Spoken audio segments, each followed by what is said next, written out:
Why asceticism is biblical. Few modern Christians are ascetics. Few ancient Christians were ascetic either. The Bible does not tell Christians to be ascetic. The Bible assumes that if you are a Christian, in control of your faculties and not a blind man being led by blind men into destruction, the need to be an ascetic would be obvious to you.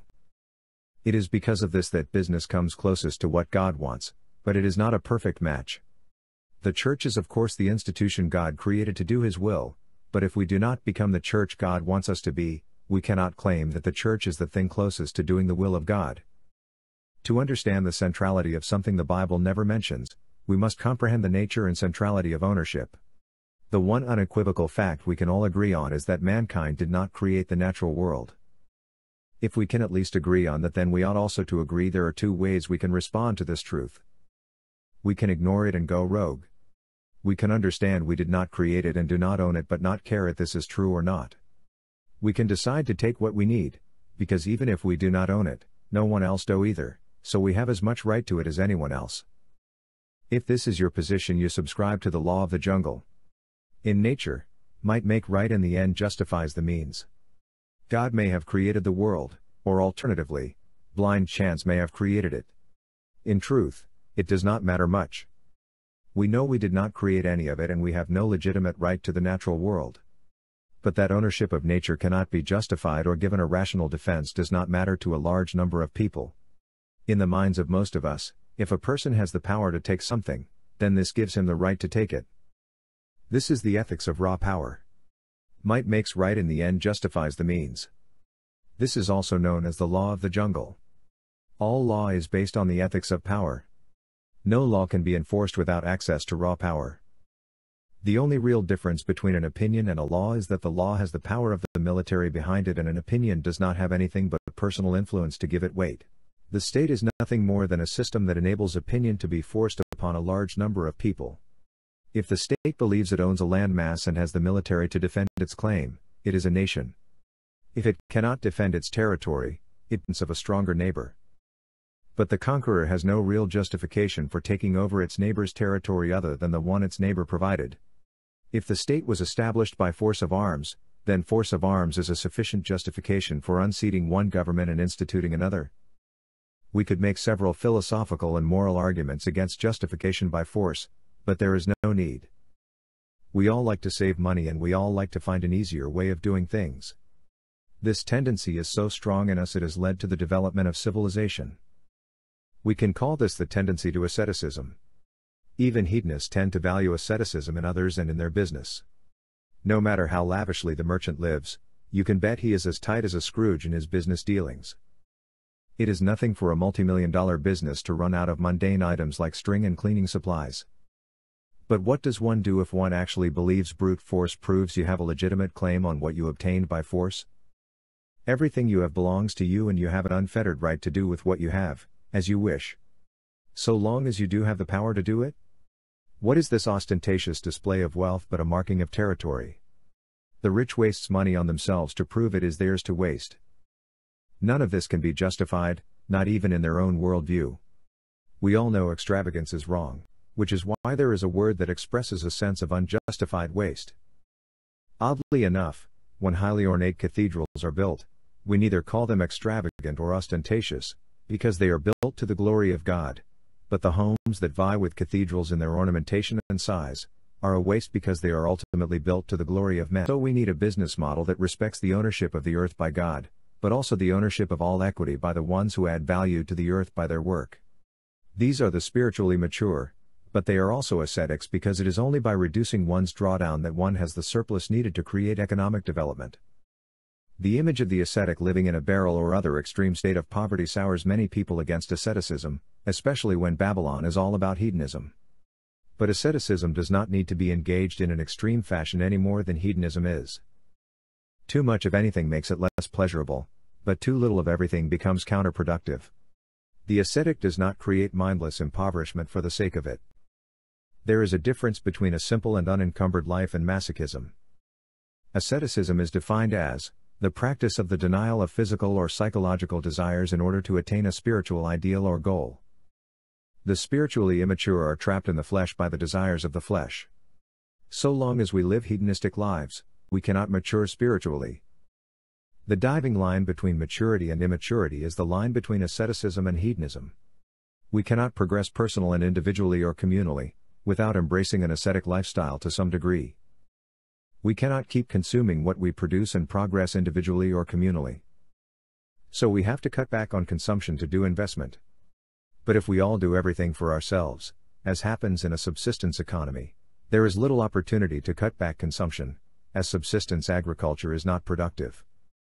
Yet, we have to specialize. The key to specialization is actually asceticism. The specialist cuts down waste by increasing his or her skill level. The fewer steps the person makes to accomplish a task, the more skillful he becomes and the less waste there is. The more specialization, the more economic development. But if we have a class of people who absorb all of the savings made by specialization, the production gains made by increased specialization are lost to hedonistic consumption. But, if we have a population of hedonists holding us back, then how do we progress? This is why the church is supposed to separate from the state. This is not some idle command made for the sake of forcing compliance. Asceticism is a logical necessity for a church that wants to develop.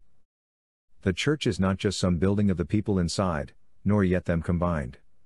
The church is inherently Christian. There is no Christianity without the church, but there is no church that is not ascetic. But there is no building or group that is ascetic.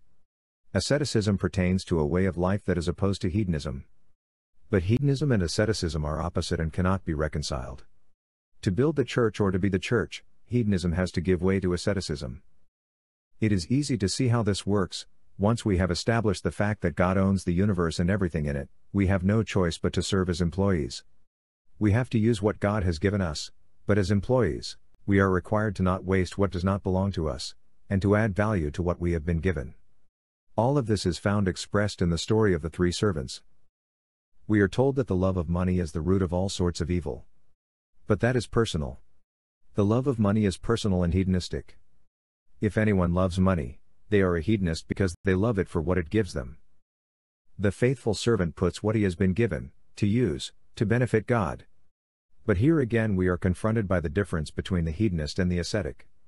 If the servant uses what he has been given for his own use, he is a hedonist. What he does cannot build the church.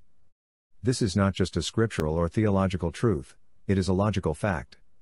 Only ascetic activity can build the church because it takes an ascetic to build anything. What we produce cannot be consumed and invested at the same time, it is one or the other.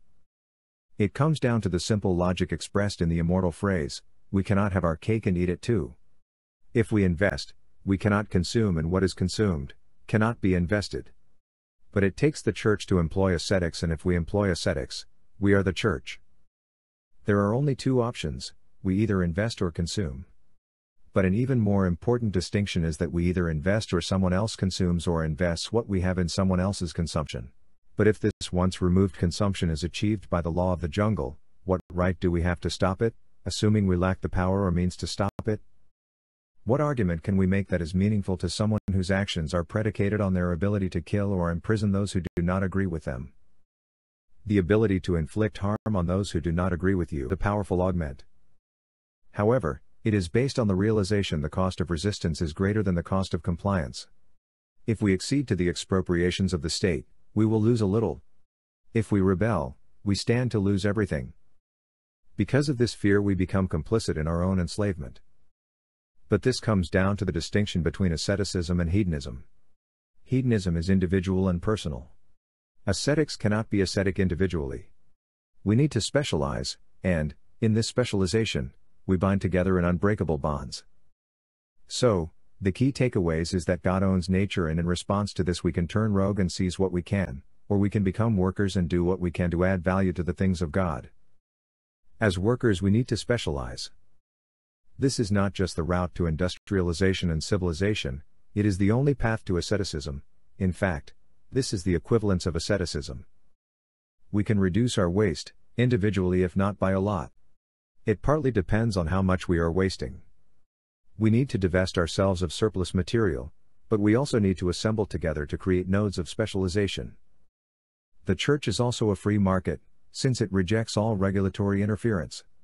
The church and state is tantamount to the free market and the state. The church is an ascetic organization, and the free market is the mechanism by which asceticism is implemented. Asceticism answers everything. Every problem is a problem of waste and hedonism. Every solution involves eliminating the waste. But this never ends, and to do it properly within the context of a free market requires a cash economy. Double-entry bookkeeping, regardless of its benefits, generates waste. The church must utilize cash accounting to eliminate waste and usher in a free market. As is the free market, so is the church. They are two faces of the same entity.